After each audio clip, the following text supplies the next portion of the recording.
नमस्कार, मैं पूनम पाठक आप लोगों के समक्ष श्रीमद् भगवद गीता के द्वितीय अध्याय का 13वां श्लोक संस्कृत, हिंदी और इंग्लिश में सुनाने आई हूँ।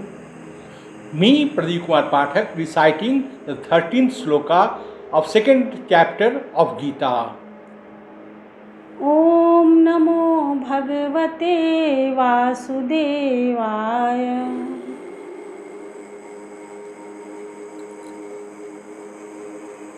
देहिनोऽस्मिन् यथा देहे कौमारं यौवनं जरा तथा देहान्तरप्राप्ति धीरस्तत्र न मोयति।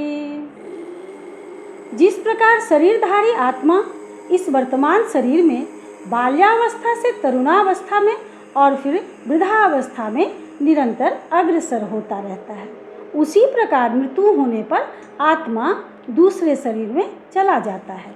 धीर व्यक्ति ऐसे परिवर्तन से मोह को प्राप्त नहीं होता।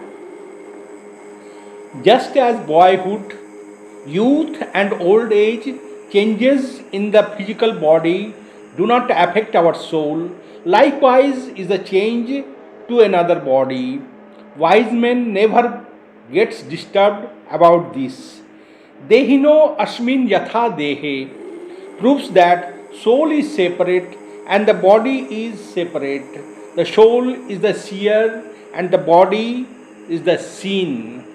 Lord Krishna urges us that we should be indifferent to sorrow and suffering arising from transitory and perishable thing like the body.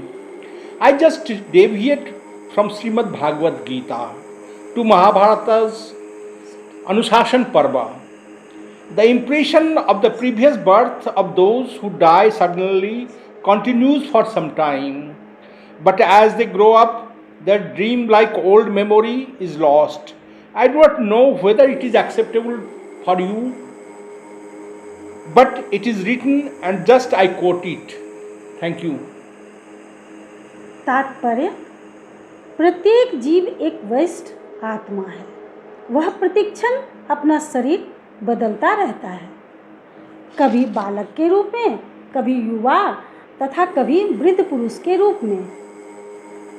तो भी आत्मा वही रहता है, उसमें कोई परिवर्तन नहीं होता।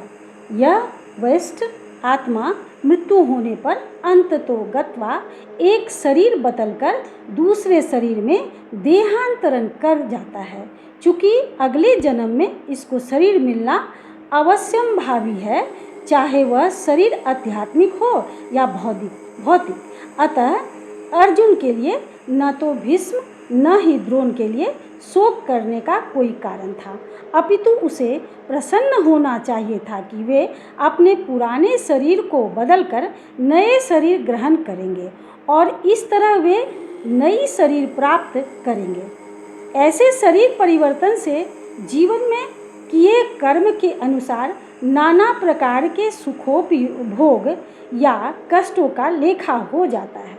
चूँकि भीष्म व द्रोण साधु पुरुष थे, इसलिए अगले जन्म में उन्हें आध्यात्मिक शरीर प्राप्त होंगे, नहीं तो कम से कम उन्हें स्वर्ग में भोग करने के अनुरूप शरीर तो प्राप्त होंगे ही। अतः दोनों ही दशाओं में शोक का कोई कारण नहीं था। जिस मनुष्य को वरिष्ठ आत्मा, परमात्मा तथा भौतिक और आध्यात्मिक प्रकृति का पूर्ण ज्ञान होता है, वह धीर कहलाता है। ऐसा मनुष्य कभी भी शरीर परिवर्तन द्वारा ठगा नहीं जाता। आज के श्लोक में हम लोगों ने सुना और पढ़ा कि कैसे शरीर परिवर्तन होता है। आत्मा वही रहता है। अगर जैसे हम जन्म लेते हैं तो उस समय बाल्यावस्था, फिर परिवर्तन शरीर का युवावस्था, फिर परिवर्तन शरीर का वृद्धावस्था, फिर परिवर्तन शरीर का हम लोग का आत्मा शरीर से निकल जाना। आत्मा कभी मरता नहीं है, वो अविनाशी है, उसका विनाश कभी होता ही नहीं है। इसलिए भगवान श्री कृष्ण इस श्लोक के माध्यम से, गीता के माध्यम से हम मानव को ये बताना चाहते हैं कि कभी भी आत्मा मरता नहीं है, सिर्फ शरीर परिवर्तन होता है। जब हम लोग बाल्यावस्था, युवावस्था और वृद्धावस्था में शरीर परिवर्तन के दरमियान हम लोग न रोते हैं, न दुखी होते हैं, न उसकी चिंता करते हैं, न कोई हम लोगों को इस बात का बहुत ज़्यादा परेशानी होता है। फिर हम लोग आत्मा शरीर से निकलने के बाद परेशान क्यों होते हैं, रोते क्यों हैं, दुखी क्यों होते हैं? यही इस श्लोक के माध्यम से भगवान ये बताना चाहते हैं कि आत्मा अमर है, सिर्फ दूसरे शरीर में जाके फिर से बाल्यावस्था में उनका परिवर्तन होता है। तो इसलिए दुख नहीं करना चाहिए, वियोग नहीं करना चाहिए, ऐसा भगवान बताते हैं। नमस्कार, आज के लिए बस इतना ही। अगले वीडियो में अगले श्लोक के साथ फिर से हाजिर होंगे आप लोगों के समक्ष। तब तक के लिए नमस्कार, धन्यवाद। नमस्कार।